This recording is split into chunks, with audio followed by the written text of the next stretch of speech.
Here, the blood you wanted. And I'm sure you realise how important this soon-to-be immortal is to the both of us.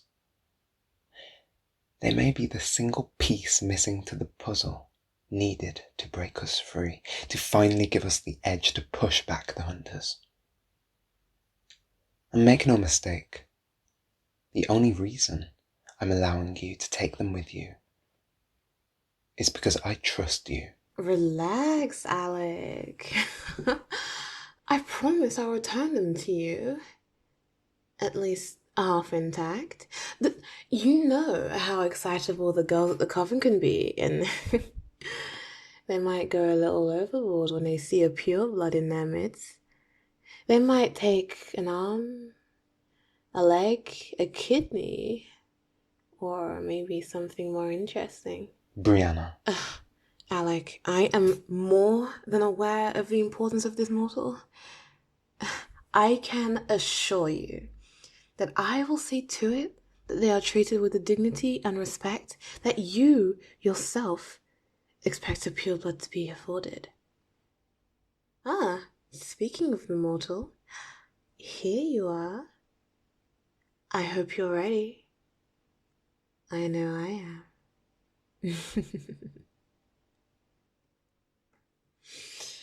Home sweet home. There's a bed in each of the houses if you wish to rest. That delicate body of yours might need it. It'll quite literally be the last leaf of your life. And if you have any troubles, don't be shy. Me or the ladies of this coven will gladly help to tire you out. With a potion, of course. Oh, mortal, that face of yours. Oh, no. Don't be so dirty-minded. Especially since we're being watched after all. Yes, can't you see? The ladies of this coven are watching you as we speak. Can't you hear their whispers? Yes. Who do you think lives in all these houses? In time, you'll come to understand all manner of these things. My name? My. Aren't you so brave as to ask me my name? Sadly, I don't think we're at that part where I get to tell you my name. See, when it comes to witches, only those that gain her respect deserve to hear her name.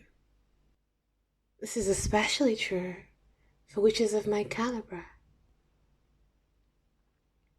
Well, despite the potential that lives deep within you, well, for lack of a better word,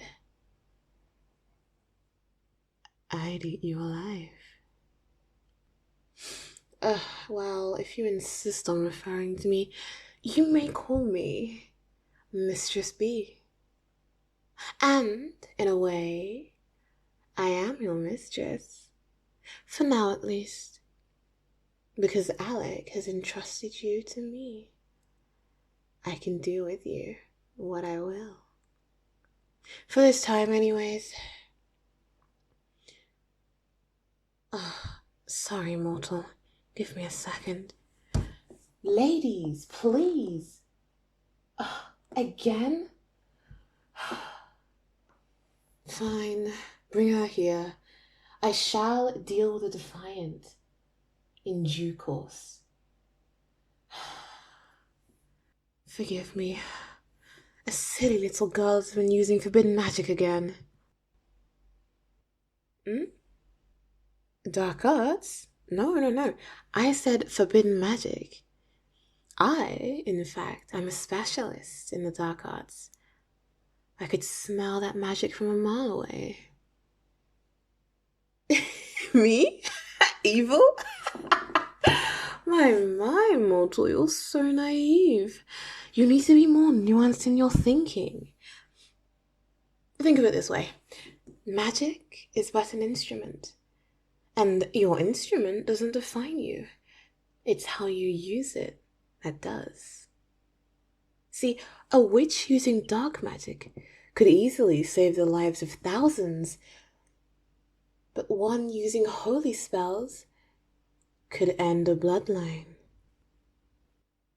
Forbidden magic includes certain spells which are incredibly detrimental to the point where any competent witch would know best not to use them. The infamous of these forbidden spells is the ones that you mortals are so fond of, love spells. Truly pathetic spells that no one should ever dare attempt. Huh? My, you're an inquisitive one as well.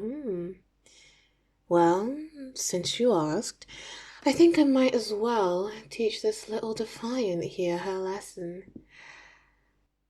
Both you and the girls here might gain something useful from this. Ladies, bring the forbidden magic user to me. Ladies and mortal, the oldest and the most reverend witches operated as forces for nature, maintaining balance and helping Mother Nature spread her glorious wings of justice among the world. Humanity, contrary to popular belief, is not above nature, and everyone can succumb to her laws. When nature gives something power, it also bestows responsibility. And those who abuse responsibility, overindulging in delights and desires, eventually become the architects of their destruction. Witches are not exempt. So, let me tell you a story of a foolish yet naively hopeful little girl who wanted a boy to love her.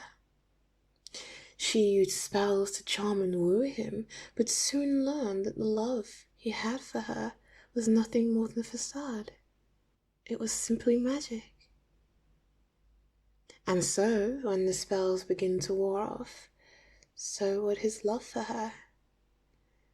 In fact, because the feelings weren't his own, parts of the man started to hate this woman. And so he tried to escape. The young girl would not have this. And so she'd learn to make stronger and stronger potions. Even when nature tried to take its course and he became more and more resistant to her magic, she doubled down. She kept on using these love spells and love potions to maintain her control. This girl fooled herself by marrying him and having children, all the while using potions and spells to maintain the facade. Well, Mother Nature did not agree with this. You see, there's a thin line between love and hate, and an even thinner line between love and obsession. In the end, well, I thought you'd never ask. Well, let's just say, from an outsider's perspective, a seemingly happy little family, mother, father, and 2 little children, turned into a murder-suicide one cursed night. Deep down, the man knew that his life was not his own. And because she refused to let him escape, as soon as the potion started to wear off, he took his chance and he freed himself in the only way he could. He was trapped and now he was free. Yes, I do know, ladies, an extreme example, but unfortunately, not uncommon. Remember, it may be ugly, But it is a truth of life. Sons pay for the sins of their fathers. Now, ladies, I only want what's best for us. A witch's debt may be settled in the cost of the lives of her sisters, and more. It was the blunder of the reckless witches and why the Salem witch trials took the lives of over 200 innocents, including my mentor. I dare not speak her name. It brings back terrible memories. And do not forget that these words of mine are not warnings from the wise. These are laws that govern and protect this coven, and they have done so for centuries.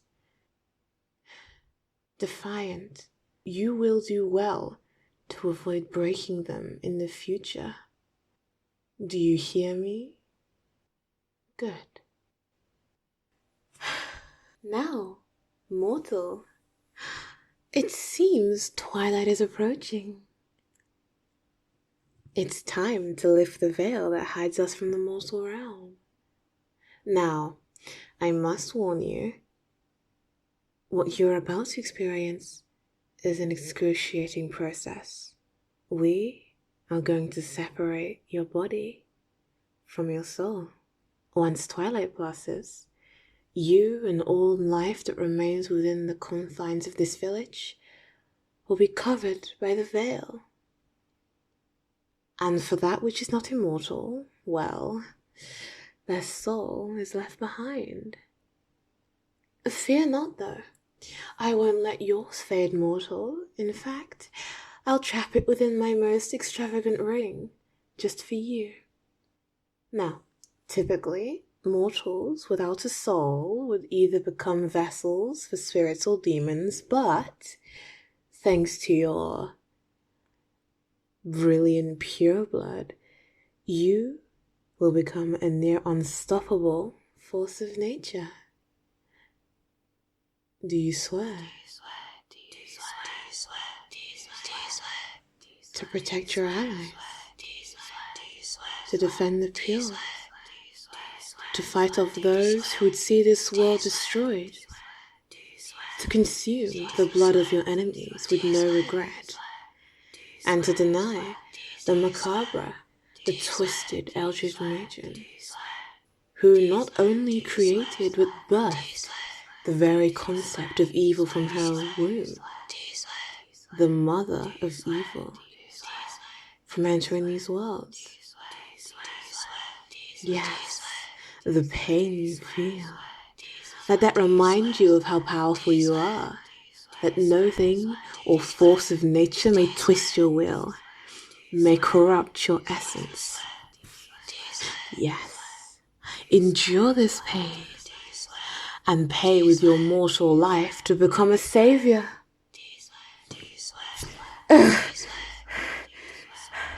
We offer our blood to the gods.